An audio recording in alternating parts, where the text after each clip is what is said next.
Bismillahirrahmanirrahim. Assalamualaikum warahmatullahi taala wabarakatuh. Jadi alhamdulillah, syukur kepada Allah Subhanahu taala, pada sesi kali ini saya akan meneruskan perbincangan iaitu untuk soalan STPM 2016. Jadi sebelum ini, untuk sesi-sesi saya yang lepas, saya dah bincang soalan 2018, 2017, 2015 dan kali ini saya bincang untuk soalan 2016 untuk mata pelajaran Bahasa Melayu Kertas 2 910/2. Jadi insya-Allah kita meneruskan perbincangan. Sebenarnya penting jugalah kita melihat soalan tahun-tahun lepas supaya kamu dapat lihat bagaimana bentuk soalan yang sering ataupun yang selalu disoal dalam peperiksaan STPM. Utamanya untuk Bahasa Melayu Kertas 2. Ini adalah muka hadapannya STPM 2016 910/2 Bahasa Melayu Kertas 2 1 jam setengah. Jadi untuk ni arahan, jawab semua soalan dalam bahagian A, tandakan jawapan yang betul pada borang jawapan aneka pilihan yang dibekalkan. Jawab semua soalan dalam bahagian B. Tulis jawapan dalam ruang yang disediakan. Okey, itu arahan lah. Okey, kita teruskan. Kita lihat soalan yang pertama. Okey, soalan yang pertama, bahagian A, 30 markah. Jawab semua soalan. Ini soalan aneka pilihan. Okey, soalan 1. Yang manakah pernyataan yang benar tentang morfologi? Jadi kamu pun tahu, kamu ada dua bab, iaitu bab morfologi dan sintaksis.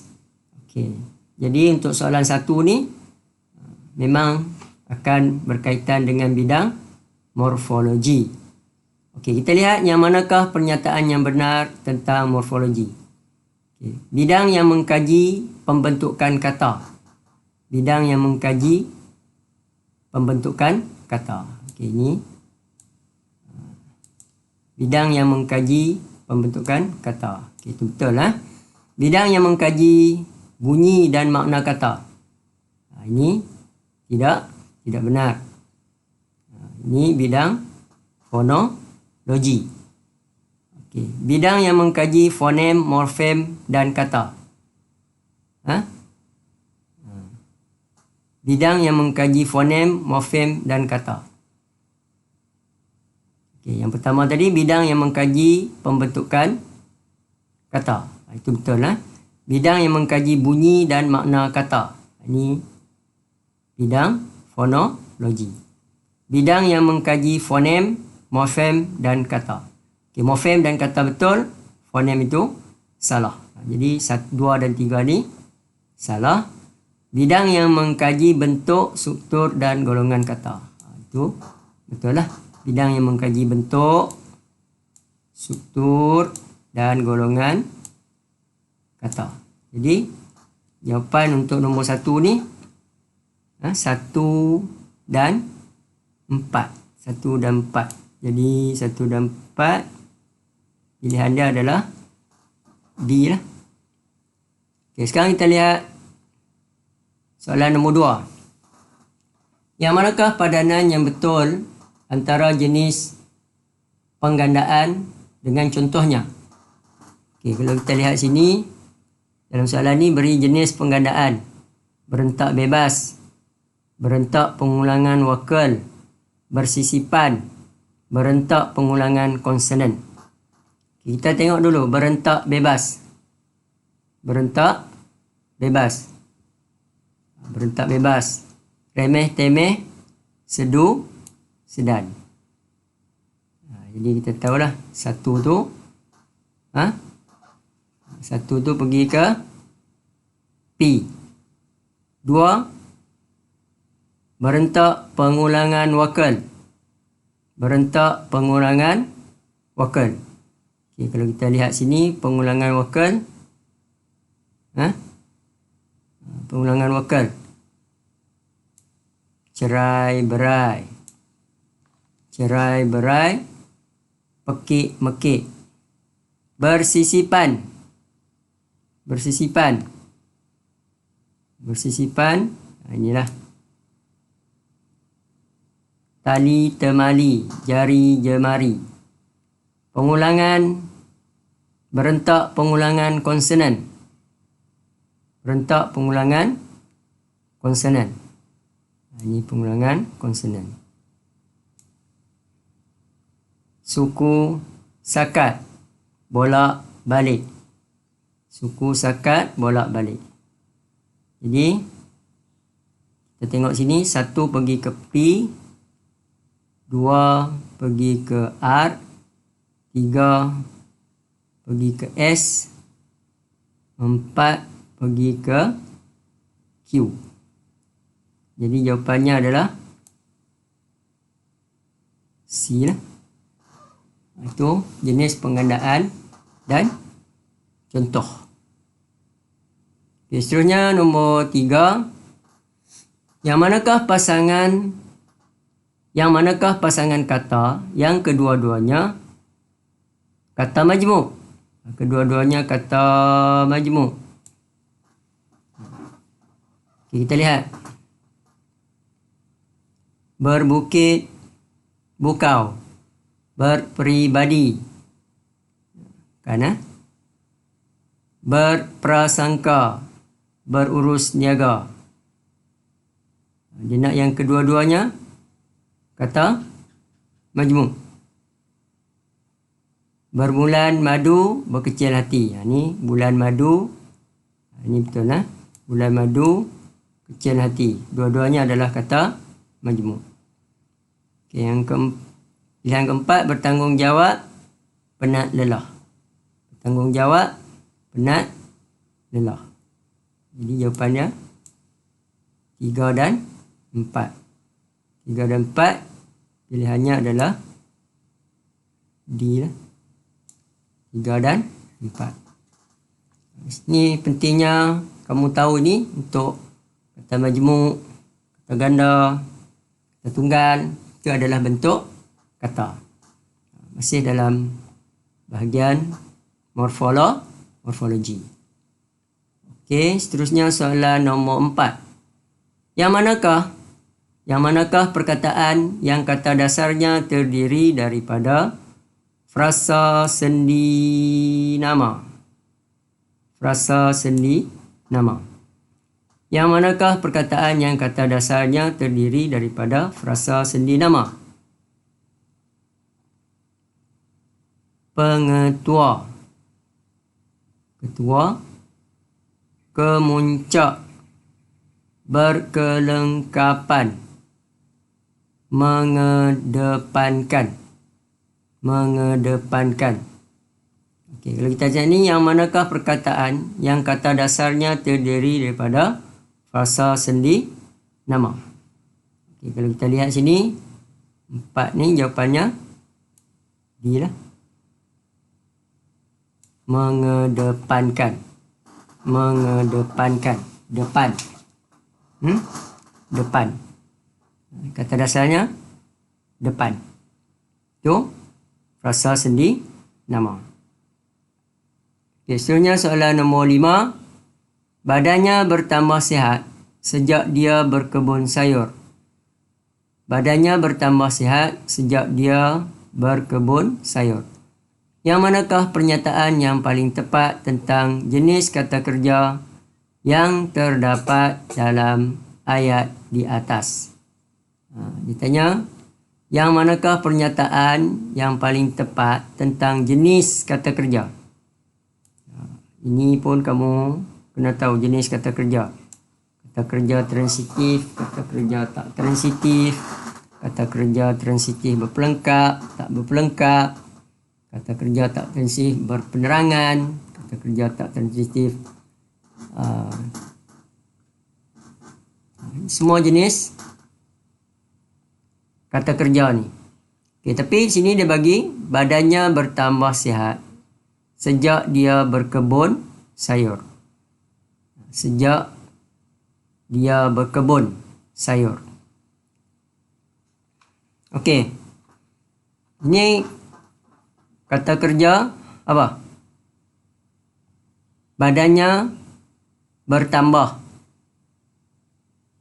Okey, sihat sejak dia berkebun sayur. Yang manakah pernyataan yang paling tepat tentang jenis kata kerja yang terdapat dalam ayat? Okey, kita lihat sini dulu. Mana kata kerja yang ada? Bertambah dengan berkebun. Kan? Okey. Kita lihat bertambah. Kata kerja tak transitif berpelengkap. Kata kerja tak transitif berpelengkap. Berkebun, kata kerja tak transitif berpenerangan. Okey, jawapan sini nombor 5 B. Okey. Nombor 6, nakalnya tidak terkira. Dia seharusnya meminta maaf atas kesalahan yang dilakukannya itu. Nakalnya tidak terkira. Dia seharusnya meminta maaf atas kesalahan yang dilakukannya itu.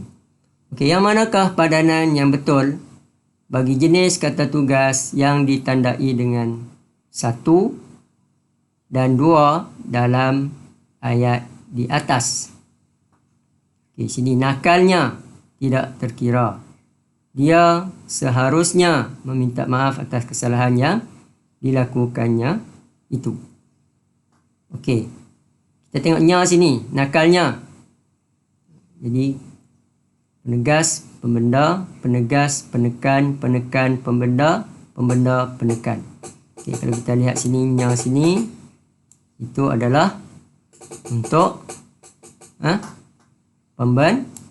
pembenda. Dia seharusnya meminta maaf. Itu adalah kata penekan. Jadi nombor 6 itu jawapannya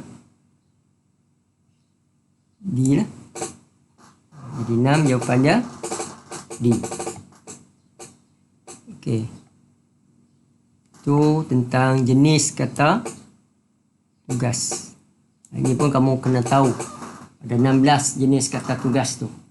Prausa, praprasa, kata pasca kata, kata penekan, kata pembenda. Semua kena hafal lah. Jadi untuk nombor 7, 1 dalam bentuk jadual. Memang sesuai untuk dia memakai kebaya labuh itu. Memang sesuai untuk dia memakai kebaya labuh itu. 2. Kawasan kediaman itu dibangunkan untuk dijadikan kawasan pertempatan. Yang manakah padanan yang betul bagi jenis kata hubung dalam ayat 1 dan 2 di atas? Okay, kita lihat sini. Untuk. Untuk. Kita dah tahu lah untuk tu. Kata hubung. Pancangan komplimen. Okay, kita lihat pilihan sini. A pun ada juga komplimen. Tapi kawasan kediaman itu dibangunkan untuk dijadikan kawasan pertempatan. Memang sesuai untuk dia memakai kebaya labuh itu. Okey, ini kata hubung komplimen. Kawasan kediaman itu dibangunkan untuk dijadikan. Itu adalah kata hubung keterangan. Jadi ini jawapan 7 ni C lah.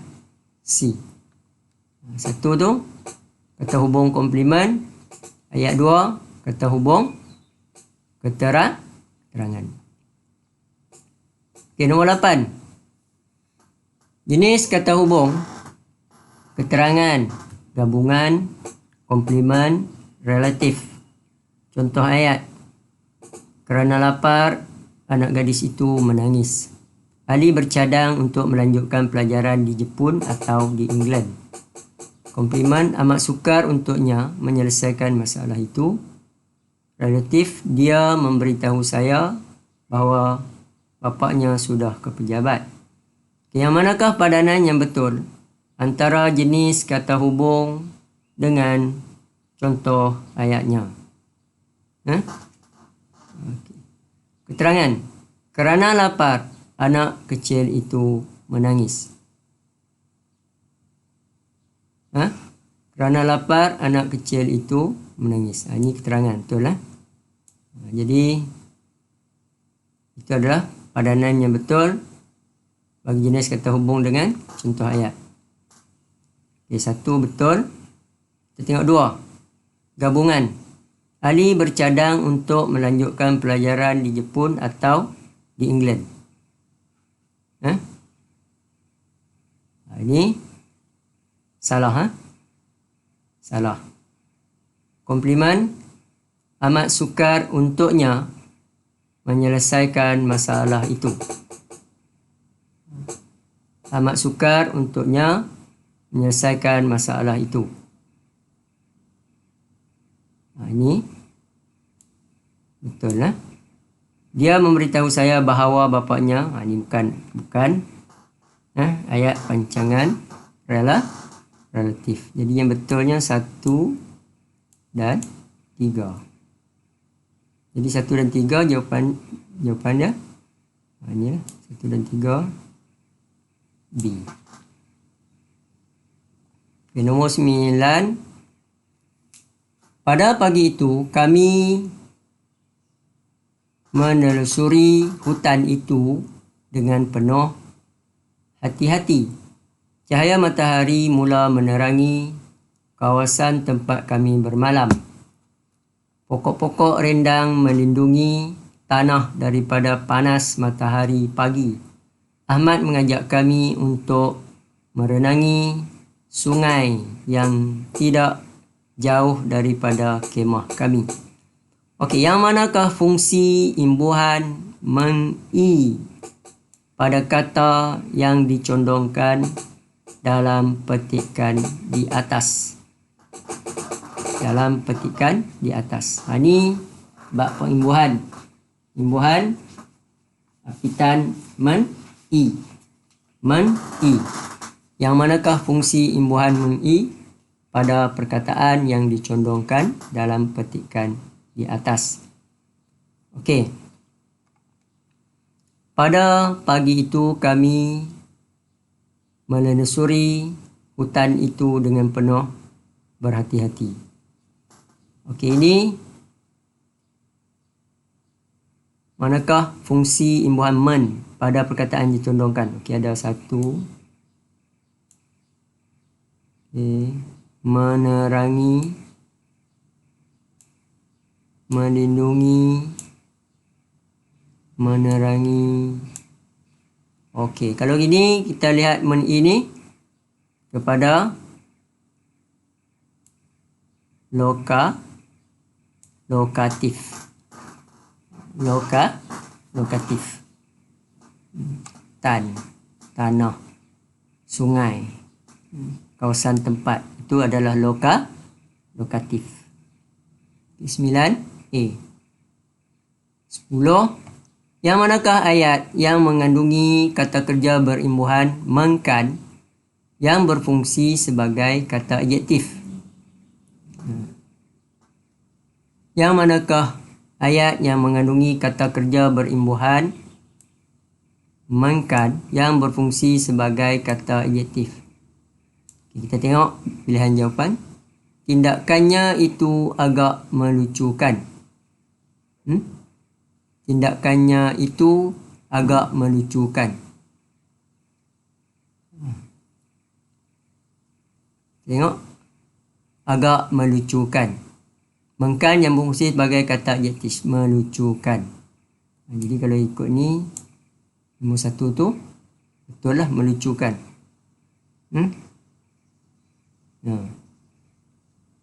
Abang sedang membersihkan stor di belakang rumah. Ini tak. Mengkan masih juga berfungsi sebagai kata kerja. Keunikan persembahan ahli silat mata itu mengagumkan. Mengagumkan. Ini mengkan berfungsi sebagai kata adjektif. Encik Lim bercadang untuk membesarkan dapur rumahnya. Jadi pilihan jawapan 1 dan 3. 1 dan 3. Jadi sini jawapan dia A lah. 1 dan 3 A. Okey, seterusnya soalan nombor 11 untuk soalan STPM tahun 2016. Okey, yang manakah padanan yang betul antara proses pembentukan kata dengan contohnya, dengan contoh katanya? Yang manakah padanan yang betul antara proses pembentukan kata dengan contoh katanya? Okey, kamu tengok sini, proses pembentukan kata, pengakroniman, pengimbuhan, penggandaan, pemajmukan. Ini kena hafal lah proses pembentukan kata ni. Pengakroniman, pengimbuhan, penggandaan, pemajmukan. Cuba kita tengok sini contoh kata yang hasil daripada pengakroniman. Okey. Kita tengok sini, jengkaut. Apa maksud jengkaut? Jentera kaut. Jengkaut. Jengkaut, pengakroniman lah. Jadi kita tahu sini, okay, pilihan sini kalau kita lihat sini, satu tu pergi ke Q. Kita tengok sini ada 2 pilihan, A ataupun C. Tapi tak apa, kita tengok 2 lagi. 2. Kita tengok 2, pengimbuhan. Pengimbuhan mana? Pengimbuhan selisih.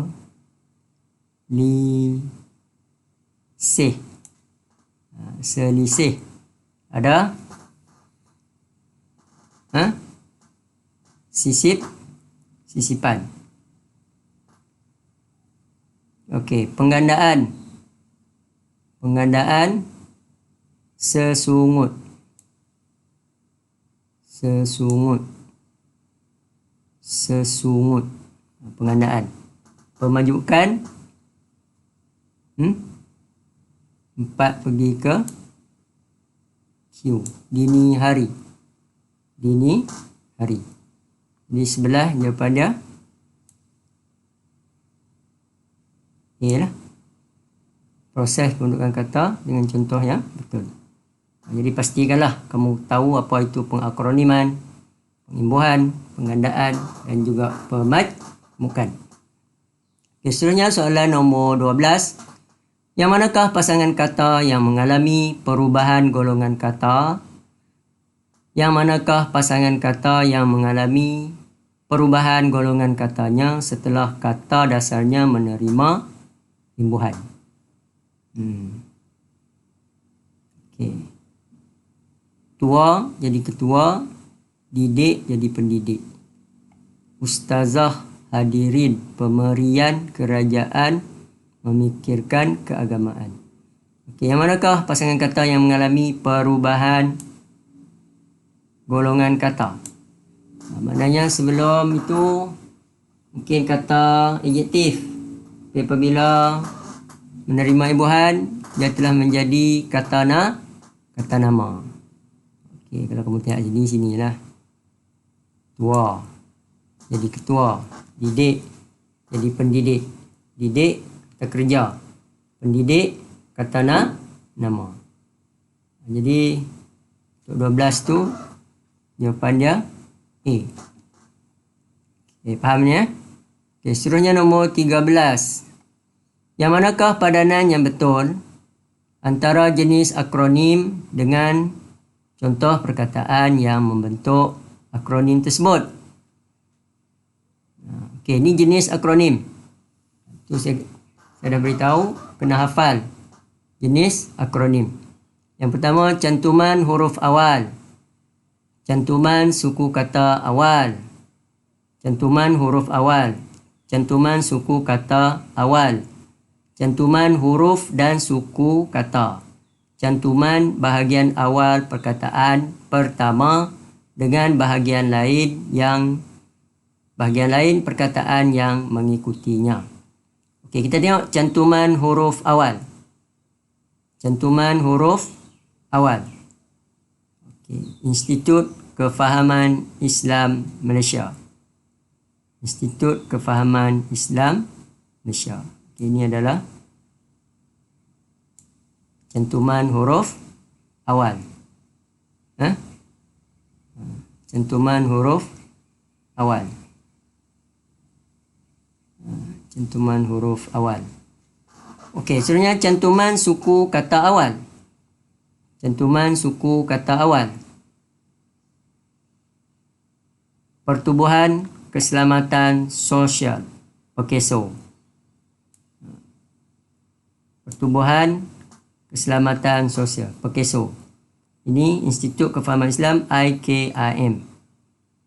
Ini PEKSO, cantuman suku kata awal. Cantuman huruf dan suku kata. Cantuman huruf dan suku kata. Perlindungan hidupan liar dan taman negara. Perhilitan. Perhilitan. Itu 3 tu pergi ke X. Perhilitan. Cantuman bahagian awal perkataan pertama dengan bahagian lain perkataan yang mengikutinya. Asbut. Asbut, asap, kabut. Jadi jawapan 13. Jawapan dia D lah. D. 1 pergi ke Z. 2 pergi ke Y. 3 pergi ke X. 4 pergi ke W. Okay. Nombor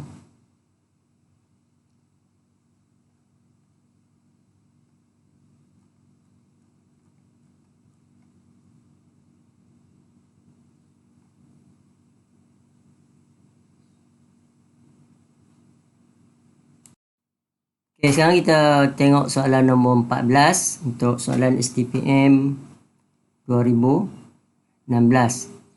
Okey, soalan nombor 14. Y diberi bentuk yang manakah pernyataan yang benar tentang X dan Y dalam rajah di atas. Okay, kita lihat sini. Kalau kita lihat rajah ni, Y, klausa, X, kata, morfem.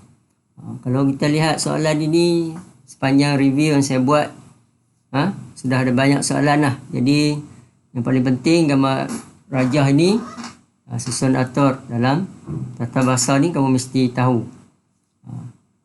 Ni morfem, kata, X, klausa, Y. Okey. Yang manakah pernyataan yang benar tentang X dan Y dalam rajah di atas? Okey, kalau kita tengok X lepas kata, sini adalah apa? Frasa. Klausa. Y ialah ayat. Okey. Dia tanya pernyataan yang benar tentang frasa dan Y ayat. Okey, kita tengok pilihan jawapan. A. Unsur bahasa yang melebihi batas ayat. Unsur bahasa yang memerlukan kehadiran unsur bahasa yang lain. Adakah itu kenyataan tentang ayat? Okay, kita lihat dulu. Klausa. Unsur bahasa yang boleh diperluaskan. Unsur bahasa yang boleh berdiri sendiri dalam ayat. Itu salah. Unsur bahasa yang boleh berdiri sendiri dalam ayat itu adalah klausa bebas. Okey. Unsur bahasa yang boleh diperluaskan. Ini kenyataan yang benar tentang frasa. Unsur bahasa yang dimulai dan diakhiri oleh kesenyapan. Ini adalah kenyataan yang benar tentang ayat. Tentang ayat. Okay, jawapannya betul adalah 14C. Okay, soalan nombor 15. Yang manakah ayat yang mengandungi kata adjektif yang menjadi subjek dalam ayat? Yang manakah ayat yang mengandungi kata adjektif yang menjadi subjek dalam ayat? Okey. Besar tidak semestinya kuat. Nyaman udara di kampungnya. Sunyi sepi suasana di rumahnya. Cantik rumah usahawan muda itu. Kata adjektif yang menjadi subjek dalam ayat. Besar tidak semestinya kuat. Okey, 15. Okey. 16. Yang manakah ayat yang mengandungi frasa adjektif? Yang manakah ayat yang mengandungi frasa adjektif? Frasa adjektif. Okay, apa maksud frasa adjektif? Intinya adalah kata adjektif. Okey. Pergerakan pesilat itu pantas seperti kilat. Pergerakan pesilat itu pantas seperti kilat. Pantas. Ini ada. Pantas seperti kilat. Budak itu berteduh di bawah pohon yang rindang. Budak itu berteduh di bawah pohon yang rindang. Ini ada frasa adjektif. Ayahnya ke sawah setiap hari pada musim menuai. Tak ada. Hasil kerja tangan oleh ahli persatuan itu mendapat sambutan. Jadi nombor 16 jawapannya A. 16 jawapannya A. Okey, seterusnya untuk nombor 17. Untuk nombor 17.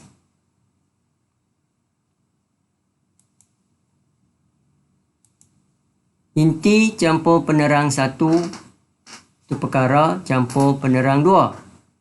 Inti campur penerang 1 perkara campur penerang 2. Yang manakah frasa nama yang menepati binaan di atas? Ini dia tanya frasa nama yang menepati binaan di atas. Inti campur penerang 1 iaitu perkara campur penerang 2. Ikan air tawar.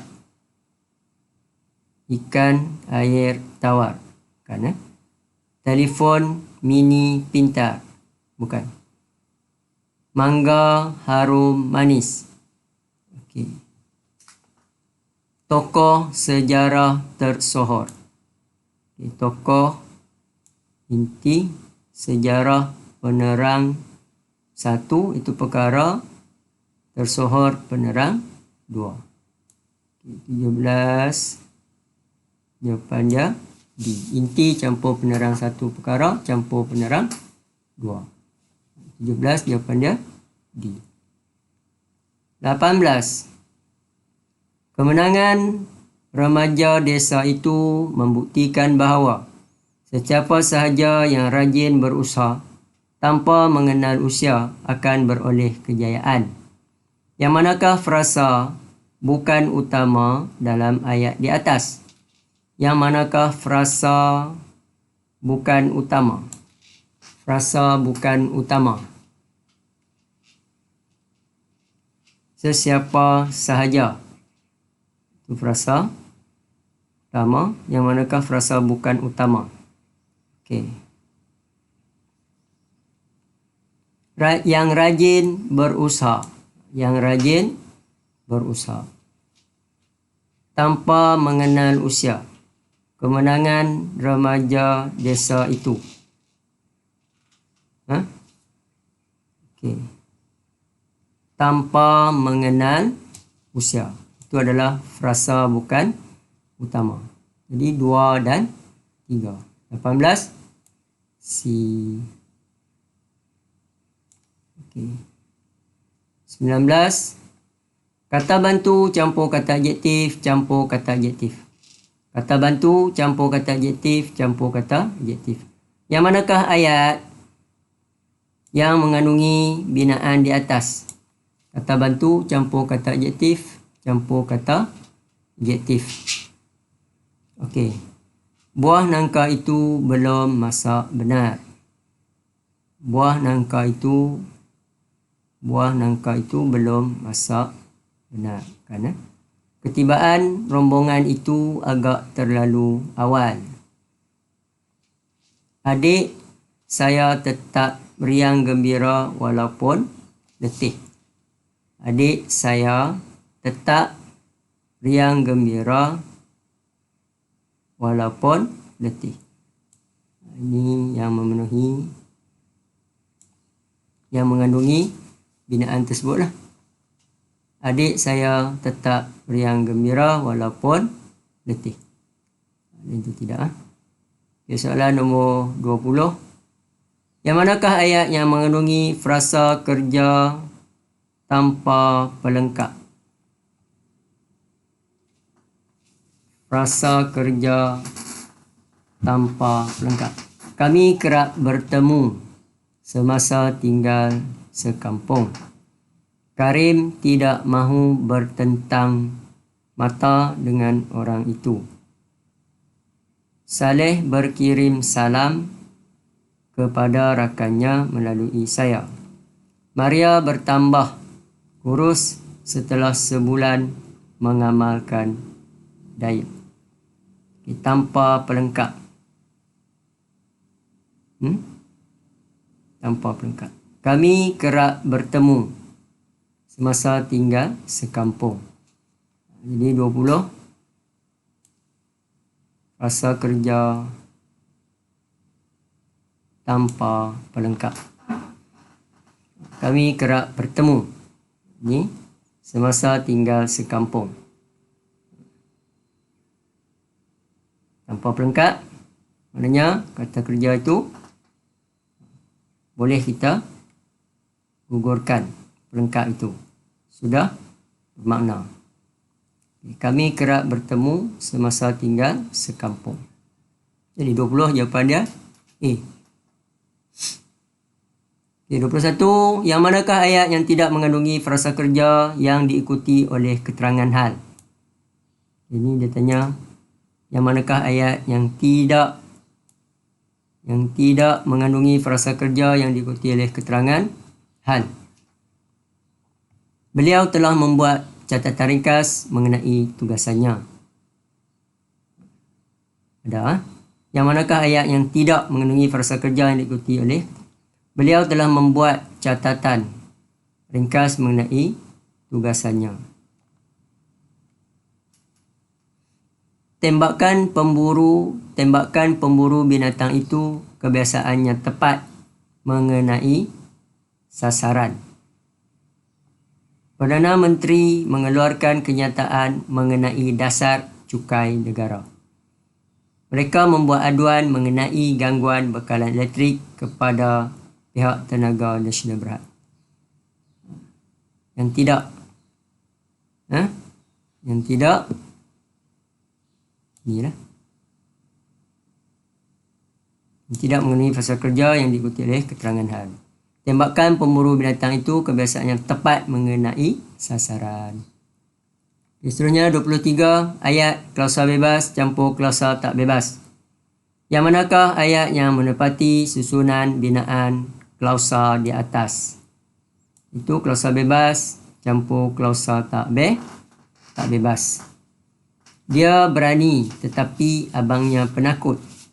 Dia berani tetapi abangnya penakut. Mereka rajin kerana mereka diberi upah. Oleh sebab mereka pintar, mereka tidak diculik. Oleh sebab mereka pintar, mereka telah diculik. Yang manakah ayat yang menepati binaan klausa di atas? Pokok durian sedang berputik, manakala pokok rambutan sedang berbunga. Okay, kita tengok klausa bebas campur klausa tak bebas. Mereka rajin kerana mereka diberi upah. Di nombor 22, jawapannya B. Okay, 23, satu buah langsa itu sudah kekuning-kuningan. 2, cerita tentang keburukannya mula kedengaran. Apakah pola ayat 1 dan ayat di atas? Ini ditanya pola ayat. Pola ayat. Pola ayat. Jadi ada 4 pola, FN, FN, FN, FA, FN, SS, FN, FK. Okay, buah langsa itu sudah kekuning-kuningan. Apa? Frasa nama campur dengan frasa adjektif, sudah kekuning-kuningan. Frasa nama campur frasa adjektif. Mana? Okey, inilah. Cerita tentang keburukannya mula kedengaran. Cerita tentang keburukannya mula kedengaran. Itu frasa nama, frasa kerja. Jadi 23 jawapannya B. 3 B. 24, yang manakah ayat yang mengalami pendepanan frasa sendi nama yang berfungsi sebagai frasa keterangan? Yang manakah ayat yang mengalami pendepanan frasa sendi nama yang berfungsi sebagai frasa keterangan? Okay, dari seberang laut agaknya barang itu. Dari seberang laut agaknya barang itu. Okay, ayat yang mengalami pendepanan frasa sendi nama yang berfungsi sebagai frasa keterangan. Kalau kita lihat sini, pada waktu lapang abang suka melukis pemandangan. Ini jawapannya. Ayat yang mengalami pendepanan frasa sendi nama yang berfungsi sebagai frasa keterangan. Pada waktu lapang abang suka melukis pemandangan. 24. 25. Yang manakah ayat pasif? Okay, tadi 24 C, 25. Yang manakah ayat pasif? 1. Saya terpanggil untuk menulis dalam ruangan ini. Kami terpandang wajah Tuan Puteri yang cantik itu. Pelbagai jenis kuih sudah pun terhidang di atas meja. Beberapa ekor haiwan liar terjatuh ke dalam gaung itu. Yang manakah ayat pasif? Ini jenis-jenis ayat pasif, kamu kena tahulah. Saya terpanggil untuk menulis dalam ruangan ini. Itu adalah ayat pasif.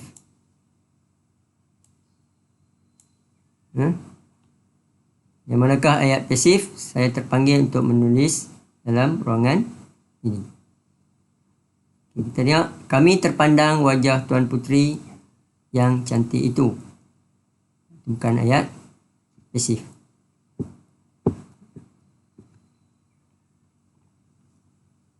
Pelbagai jenis kuih sudah pun terhidang di atas meja itu. Terhidang di atas meja itu.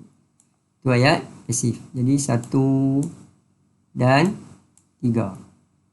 Jadi 25 jawapan dia B. 25 B. 26. Yang manakah padanan yang betul antara unsur yang digabungkan dalam membentuk ayat majmuk gabungan dengan contoh ayatnya? Yang manakah padanan yang betul antara unsur yang digabungkan dalam membentuk ayat majmuk gabungan dengan contoh ayatnya? Okay, unsur yang digabungkan, gabungan objek dengan objek. Gabungan objek dengan objek. Okay. Objek dengan objek. Beliau mengunjungi pejabat am dan bilik gerakan. Jadi satu ni pergi ke X Gabungan pelengkap dengan pelengkap. Gabungan pelengkap dengan pelengkap. Pernyataan itu berasaskan gabungan pelengkap dengan pelengkap. Jadi 2 pergi ke Y. Gabungan pelengkap dengan pelengkap. Pernyataan itu berasaskan bukti polis dan pendapat saksi. Keterangan, gabungan keterangan dengan keterangan. Gabungan keterangan dengan keterangan. Jadi 3 itu pergi ke Z. Pemuda itu masuk ke pejabat lalu ke bilik pengetua. Pemuda itu masuk ke pejabat lalu ke bilik pengetua. 3 pergi ke Z. Gabungan klausa dengan klausa. Gabungan klausa dengan klausa. Sazali pandai melukis manakala adiknya pandai berpuisi. Jadi jawapannya 26 A. 26 A. Okey, 27. Yang manakah bukan ayat majmu' pancangan? Yang manakah bukan ayat majmu' pancangan? 7. Yang manakah bukan ayat majmu' pancangan? Adik sentiasa mencuci tangan demi menjaga kesihatan selain kebersihan. Hadiah yang dibungkus dengan kertas berwarna hijau itu adalah untuk tetamu jemputan. Abang saya sering tidak berada di rumah sejak terlibat dalam bidang perniagaan kerana sibuk. Projek yang dirasmikan oleh menteri itu pagi tadi ialah projek di bawah rancangan Malaysia ke-10. Bukan ayat majmuk campuran. Kalau kita tengok sini, bukan, yang pilihan D lah. Projek yang dirasmikan oleh menteri itu pagi tadi ialah projek di bawah rancangan Malaysia ke-10. Okey. 28. Yang manakah ayat yang mengalami perluasan prasanama sebagai subjek? Ini perluasan. Ini dah masuk tajuk proses penerbitan ayat. Soalan ni tanya tentang perluasan. Okey. Dia membeli kereta yang berwarna biru. Yang manakah mengalami perluasan prasanama sebagai? Sungguh tampan lelaki yang berbaju merah itu. Sungguh tampan lelaki yang berbaju merah itu. Ini ada. Saya telah membaca buku yang ditulis oleh sastrawan itu. Saya telah membaca buku yang ditulis oleh sastrawan itu. Cincin yang dibeli untuk majlis pertunangan anaknya amat cantik. Cincin yang dibeli untuk majlis pertunangan anaknya amat cantik. Jadi 28. Jadi 2 betul. Satu lagi. Cincin yang dibeli untuk majlis pertunangan amat cantik. Jadi 2 dan 4. 29. Yang manakah ayat yang mengalami pengguguran? Yang mengalami pengguguran. Tak kala saya sampai, dia tiada di rumah. Yang mengalami pengguguran. Kambing dan lembu ditambat di bawah pokok. Kambing dan lembu ditambat di bawah pokok. Kambing dan lembu. Ini ada.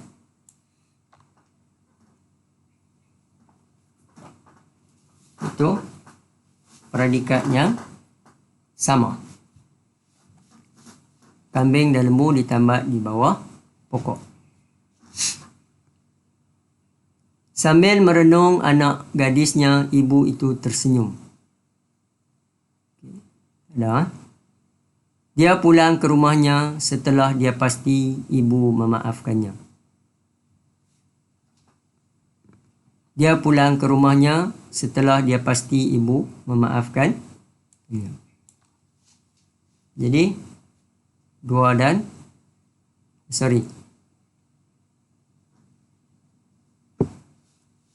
Ini bukan. Dia pulang ke rumahnya setelah dia pasti. Okay, sambil merenung anak gadisnya, ibu itu tersenyum. Okay, ini jawapannya. Jawapan dia 2 dan 3.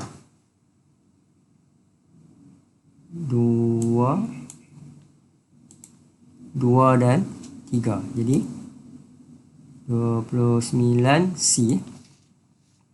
Okay, nombor 30. Yang manakah ayat yang menepati rajah pohon di atas?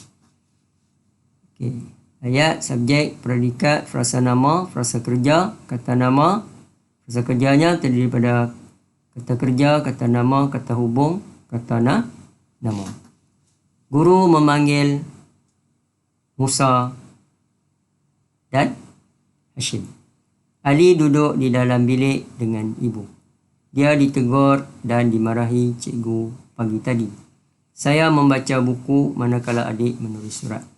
Kita lihat sini yang ada menepati, ayat yang menepati. Ayat ini sajalah. Guru memanggil Musa. Guru memanggil Musa dan Hashim. Jadi itu 30 soalan aneka pilihan. Itu bahagian A, jawab semua soalan aneka pilihan untuk soalan STPM sebenar tahun 2016. Jadi untuk bahagian A, saya bincang sampai di sini dulu. Saya harap semua dapat memberi manfaat lah. Kalau tak faham selepas ni, boleh menghubungi saya ataupun rakan anda, guru anda, boleh berbincang lagi. Jadi ini sebagai pandu asas bagi jawapannya sahaja. Jadi saya rasa kalau ini bermanfaat, kongsilah dengan rakan-rakan anda. Dan mana kekurangan itu, saya mohon ampun dan maaf. Saya hanya ingin berkongsi sahaja. Jadi setakat itu untuk kali ini. Sekian, terima kasih.